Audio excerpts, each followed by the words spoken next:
दुष्ट हाथी की कहानी। किसी जंगल में एक दुष्ट हाथी रहता था।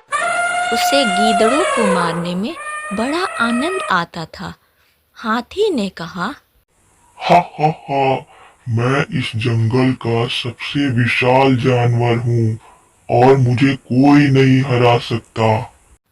हाथी के इस हरकत से परेशान गीदड़ों ने एक सभा बुलाई। गीदड़ ने कहा, इस हाथी का कुछ न कुछ करना होगा, नहीं तो ये एक एक कर हम सभी को मार डालेगा।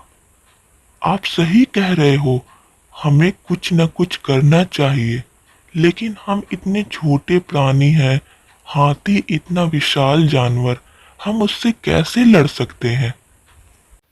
उसमें से एक बूढ़े गीदड़ ने कहा, तुम लोग चिंता नहीं करो, मैं उस दुष्ट हाथी से निपट लूंगा।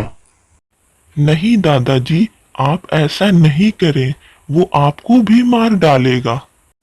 बेटा, मैं अब तो बूढ़ा हो गया हूँ, मुझे अपनी जान की कोई चिंता नहीं है, मुझे बस तुम लोगों की फिक्र है। मुझे समझ नहीं आ रहा है कैसे हम लोग उस दुष्ट हाथी से छुटकारा पाएं। बूढ़े गीदड़ ने कहा, हम लोगों को अपना दिमाग का इस्तेमाल करना होगा। मैं तुम लोगों को अपनी योजना बताता हूँ।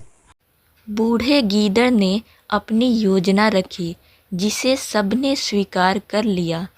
बूढ़ा गीदड़ हाथी के पास गया और बहुत प्यार से कहा, हाथी महाराज, मैं आपसे कुछ कहना चाहता हूँ। हाथी ने कहा, हाँ बोलो बूढ़े गीदड़, क्या कहने आए हो? दरअसल बात ये है कि इस जंगल में कोई राजा नहीं है। हम सबने एक सभा बुलाई थी। उस सभा में सभी जानवरों ने आपको चुना है। सभी ने ये कहा, हाथी बहुत विशाल है, वह हमारी और इस जंगल की रक्षा कर सकते हैं। मैं आपको आमंत्रित करने आया हूँ। आपकी आज्ञा हो तो आप हमारे साथ उस सभा में चलेंगे?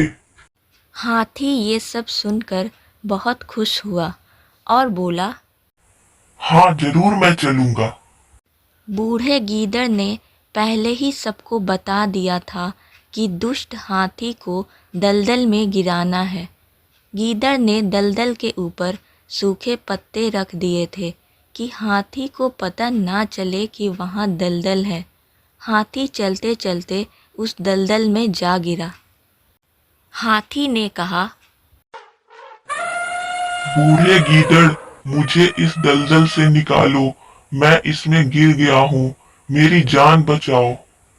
बूढ़े गीदड़ ने कहा, मैंने तुम्हें मारने के लिए इस दलदल में गिराया हूँ और तुम कह रहे हो कि मुझे इस दलदल से निकालो।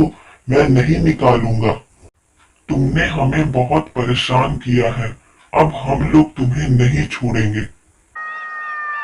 आओ आओ करके बूढ़े गीदड़ ने सबको बुला लिया।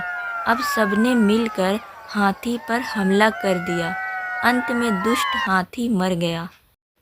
इस कहानी से हमें यही शिक्षा मिलती है कि कभी भी अपने विशाल होने का घमंड नहीं करना चाहिए और बुरे का अंत हमेशा बुरा ही होता है।